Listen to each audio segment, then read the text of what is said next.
एक विंचू ओढा पार करत होता आणि विंचू ओढा पार करत असताना तिथल्या एका बेडकाला म्हणतो, अरे हा मला ओढा पार करायचा आहे पण पार करता येत नाही.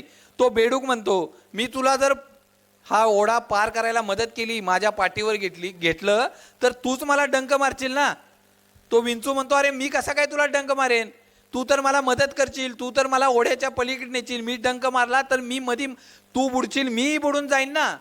बेडूक विचार करतो, हा खरं बोलतोय, आपण ह्याला मदत केली तर कशाला आपल्याला हा डंक मारेल. बेडूक त्याला आपल्या पाठीवर घेतो आणि तो ओढा पार करतो. जसा ओढा पार होतो तसा तो विंचू त्याला डंक मारतो आणि तो बिचारा बेडूक शेवट मरण यातना भोगताना त्या विंचवाला म्हणतो, अरे तू तर म्हणला होतास की मी तुला डंक मारणार नाही, मग हे काय केलंस, कशासाठी मला डंक मारला.